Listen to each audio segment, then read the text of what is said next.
ನಮಸ್ಕಾರ ಸ್ನೇಹಿತರೆ, ಇದು ನಮ್ಮ 68ನೇ ಭೇಟಿ. ಇಂದು ನಾವು ಆ್ಯಕ್ಟಿವ್ ವಾಯ್ಸ್ ಪ್ಯಾಸಿವ್ ವಾಯ್ಸ್ ಮುಂದುವರೆದ ಭಾಗವನ್ನು ನೋಡೋಣ. ನಾವು ಈ ಹಿಂದೆ 2 ದಿನಗಳು ಅದರ ಬಗ್ಗೆ ಚರ್ಚೆ ಮಾಡಿದ್ದೇವೆ. ಮುಂದಿನ ಭಾಗವನ್ನು ನೋಡೋಣ. ನೋಡಿ ಸ್ನೇಹಿತರೆ, the government of Karnataka has issued the order. Karnataka ಸರ್ಕಾರ ಆದೇಶವನ್ನು ಹೊರಡಿಸಿದೆ ಅಂತ. ಇದು ಪ್ರೆಸೆಂಟ್ ಪರ್ಫೆಕ್ಟ್ ಟೆನ್ಸಲ್ಲಿದೆ. ಹಿಂದಿನ ತರಗತಿಯಲ್ಲಿ ನಾನು ಸಿಂಪಲ್ ಪಾಸ್ಟ್ ಟೆನ್ಸ್ ಬಗ್ಗೆ ಹೇಳಿದ್ದೆ. ಈಗ ನೋಡಿ, ಇದು ಆಕ್ಟಿವ್ ವಾಯ್ಸ್. ಪ್ಯಾಸಿವ್ ವಾಯ್ಸಲ್ಲಿ the order has been issued. ಇಲ್ಲಿ ಗೌರ್ಮೆಂಟಿಂದ ಬೇಕಿಲ್ಲ ಅಂತ ಕಾಯ್ತಾ ಇರ್ತಾರೆ. ಯಾರು ಅಕಸ್ಮಾತ್ DA ಆರ್ಡರ್ ಇನ್ಯಾವುದೋ ಆರ್ಡರ್ ಕಾಯ್ತಾ ಇರ್ತಾರೆ ನೌಕರರು. ಆರ್ಡರ್ ಬಂತ ಅಂತ ಕೇಳ್ತಿರ್ತಾರೆ. The government of Karnataka has issued the order. I think nobody says, ಯಾರು ಈ ರೀತಿ ಹೇಳೋದಿಲ್ಲ. ಸಾಮಾನ್ಯ ಹೇಳ್ತಾರೆ the order has been issued. ಹಾಗೇನೆ a mango was eaten by me ಅಂತ ಯಾರು ಹೇಳಲ್ಲ ಪ್ಯಾಸಿವ್ ವಾಯ್ಸಲ್ಲಿ. ಈ ಸಂದರ್ಭದಲ್ಲಿ ಆಕ್ಟಿವ್ ವಾಯ್ಸಲ್ಲಿ ಹೆಚ್ಚು ಜನ ಹೇಳೋದಿಲ್ಲ ಅಥವಾ ಹೇಳೋದೇ ಇಲ್ಲ ಕಮ್ಯುನಿಕೇಷನಲ್ಲಿ. ನೋಡಿ, the government of Karnataka has issued the order. Karnataka ಸರ್ಕಾರ ಆದೇಶವನ್ನು ಹೊರಡಿಸಿದೆ. ಇದು ಕನ್ನಡದಲ್ಲಿ ಅದರ ಅರ್ಥ. The order has been issued. ಸಂಬಂಧಪಟ್ಟ ಆದೇಶ ಬಂದಿದೆ. ಆರ್ಡರ್ ಹ್ಯಾಸ್ ಬೀನ್ ಇಶ್ಯೂಡ್, ಆದೇಶ ಹೊರಟಿದೆ ಅಂತ. ನೋಡಿ, ಆಕ್ಟಿವ್ ವಾಯ್ಸಲ್ಲಿ ಇಷ್ಟೆಲ್ಲ ಡೀಟೇಲ್ ಇರುತ್ತೆ. ಈ ರೀತಿಯ ಸಂದರ್ಭಗಳಲ್ಲಿ ನಾವು ಪ್ಯಾಸಿವ್ ವಾಯ್ಸನ್ನು ಹೆಚ್ಚು ಬಳಸ್ತೇವೆ. ಇದು ಭಾಷೆಯ ಸುಲಭವಾದ ರೂಪ. ಹೀಗೆ ನೋಡಿ, ಈಗ ನಮ್ಮ ಇಂಜಿನಿಯರಿಂಗ್ ಕಾಲೇಜ್ ಸಂಬಂಧಪಟ್ಟಿದ್ದು ನಮ್ಮ ಹುಡುಗರಿಗೆ ಸೆಕೆಂಡ್ ಸೆಮಿಸ್ಟರ್ಗೆ ಮತ್ತು ಇಂಗ್ಲೀಷ್ ಇದೆ. ಕೆಲವರಿಗೆ C ಸೈಕಲ್ಗೆ ಇರುತ್ತೆ, P ಸೈಕಲ್ಗೆ ಫಸ್ಟ್ ಸೆಮಿಸ್ಟರ್ ಇರುತ್ತೆ. ನೋಡೋಣ, ಎರಡಕ್ಕೂ ಯಾರು C ಸೈಕಲ್ಲಿ ಬಂದಿರ್ತಾರೋ ಅವರಿಗೆ ಇಂಗ್ಲೀಷ್ ಇರುತ್ತೆ. ಫಸ್ಟ್ ಸೆಮಿಸ್ಟರ್ ಇಲ್ಲದೆ ಇದ್ದವ್ರಿಗೆ ಸೆಕೆಂಡ್ ಸೆಮಿಸ್ಟರ್ ಇರುತ್ತೆ. ಸೆಕೆಂಡ್ ಸೆಮಿಸ್ಟರ್ ಇಲ್ಲದೆ ಇದ್ದವ್ರಿಗೆ ಫಸ್ಟ್ ಸೆಮಿಸ್ಟರ್ ಇರುತ್ತೆ. ಈಗ ಸೆಕೆಂಡ್ ಸೆಮಿಸ್ಟರ್ ನಮ್ಮ ಹುಡುಗರು ಇನ್ನು ಒಂದು ತಿಂಗಳಲ್ಲಿ ಅವರು ಎಕ್ಸಾಮ್ ಬರೀತಾರೆ, ರಿಸಲ್ಟ್ ಕಾಯ್ತಾರೆ. ಅಲ್ಲಿ ಸಾಮಾನ್ಯವಾಗಿ ಯಾವ ವಿದ್ಯಾರ್ಥಿ ಅಥವಾ ಪೇರೆಂಟ್ ಹೇಳುವುದಿಲ್ಲ. ನೋಡಿ, ಅವರು ಹೇಳೋದು ಪ್ಯಾಸಿವ್ ವಾಯ್ಸ್ ಅಲ್ಲಿ. ಇಲ್ಲಿದೆ ನೋಡಿ, the VTU has announced the second semester B result. Visvesvaraya ತಾಂತ್ರಿಕ ವಿಶ್ವವಿದ್ಯಾನಿಲಯ 2ನೇ ಸೆಮಿಸ್ಟರ್ B ರಿಸಲ್ಟ್ ಅನ್ನು ಅನೌನ್ಸ್ ಮಾಡಿದೆ ಅಂತ ಯಾರು ಹೇಳಲ್ಲ.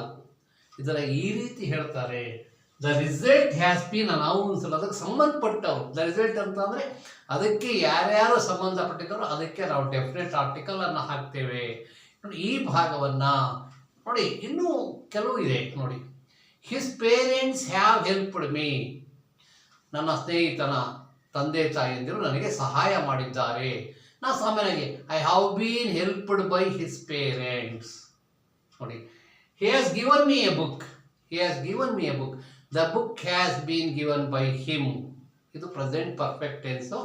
ಅವು ಬಹಳ ಈಸಿ. ಈ ಎರಡನ್ನ ನೋಡಿಕೊಂಡ್ರೆ ನಮಗೆ ಹೆಚ್ಚು active voice passive voice present perfect ಟೆನ್ಸಲ್ಲಿ ಚೆನ್ನಾಗಿ ಅರ್ಥ ಆಗುತ್ತೆ. ನೋಡಿ, ಅಲ್ಲಿ ಹೇಗೆ I eight A mango was eaten by me. I have eaten a mango has been eaten by me. ನೋಡಿ, ಅದನ್ನು ಸಾಮಾನ್ಯವಾಗಿ I eight A mango, I have eaten a mango ಅಂತ ಹೇಳ್ತೀವಿ. ಈ ಥರದ ಇದನ್ನು ನಾವು ಆಕ್ಟಿವ್ ವಾಯ್ಸಲ್ಲಿ ಹೇಳ್ತೀವಿ. ಟೆನ್ಸ್ ಯಾವುದಾದ್ರೂ ಇರಲಿ, ಅದು ಪಾಸ್ಟ್ ಟೆನ್ಸ್ ಇತ್ತು, ಸಿಂಪಲ್ ಪಾಸ್ಟ್ ಟೆನ್ಸು. ಇದು ಪ್ರೆಸೆಂಟ್ ಪರ್ಫೆಕ್ಟ್ ಟೆನ್ಸಲ್ಲಿ I have eaten a mango. A mango has eaten by me. I have seen a snake. ನಾನೊಂದು ಹಾವು ನೋಡಿದ್ದೇನೆ.